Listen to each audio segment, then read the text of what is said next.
Dosa yang ketiga memulai ucapan salam kepada wanita-wanita kafir dan saling berkasih sayang dengan mereka.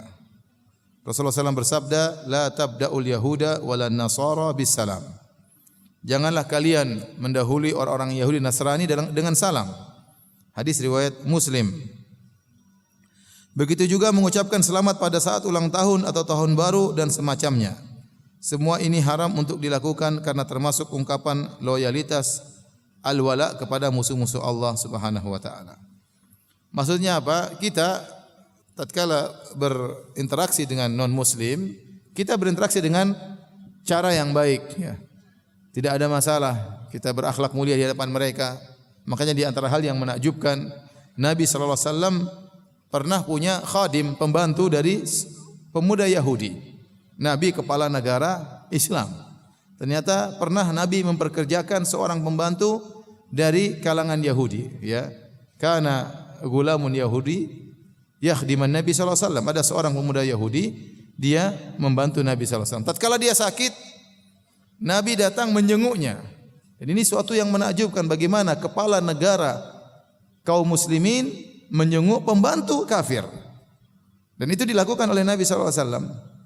Kenapa? Nabi ingin mendakwahi dia. Nabi tahu dia punya jasa, pernah kerja sama Nabi, ya. Dan itu dilakukan oleh Nabi sallallahu alaihi wasallam. Ini perkara yang menakjubkan. Jadi bukan berarti, jangan sampai salah paham bahwasanya hadis ini menunjukkan kita harus bermuka masam selalu kepada non muslim, kemudian menunjukkan selalu peperangan dengan mereka, tidak. Tapi ada aturan-aturan di mana seorang muslim ya dilarang. Contohnya seperti mengucapkan salam kepada mereka. Kenapa? Karena mereka orang-orang kafir tidak selamat.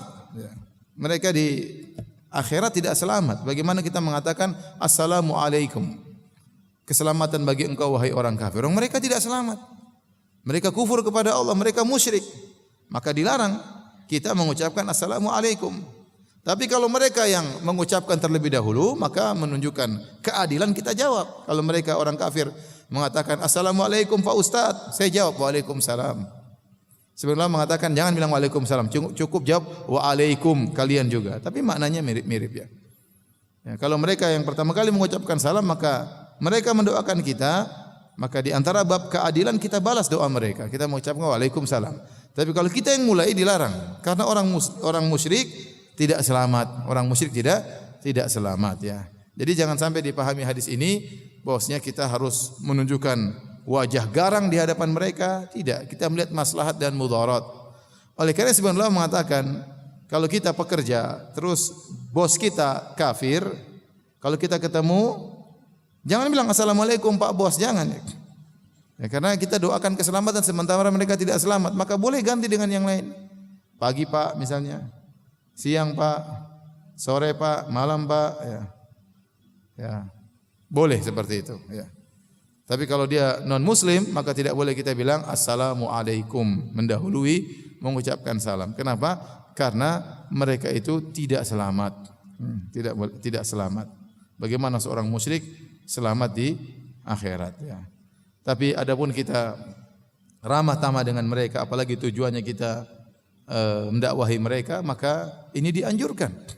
Oleh karena zaman sekarang betapa banyak orang-orang non muslim masuk Islam di negara-negara Eropa, negara-negara kafir, di Australia, di Eropa. Kenapa? Karena mereka melihat akhlak orang muslim yang luar biasa ya. Taib. Demikian juga tidak boleh mengucapkan selamat ulang tahun atau tahun baru dan semacamnya kepada orang-orang kafir ya. Ini yang nulis orang Saudi ya. Ya, orang Saudi. Dia hanya membayangkan bahwasanya yang mengadakan ulang tahun di Arab Saudi cuma orang-orang apa? Kafir. Kalau di kita di Indonesia yang membuat acara ulang tahun bukan cuma orang non muslim ya. Maka dia bilang di sini tidak boleh mengucapkan selamat ulang tahun kepada wanita-wanita kafir ya. Karena di sana memang tidak ada orang-orang bikin acara ulang tahun ya. Ya, tapi kalau di sini ya orang Islam juga mengadakan acara ulang tahun ya. Apalagi acara-acara keagamaan mereka.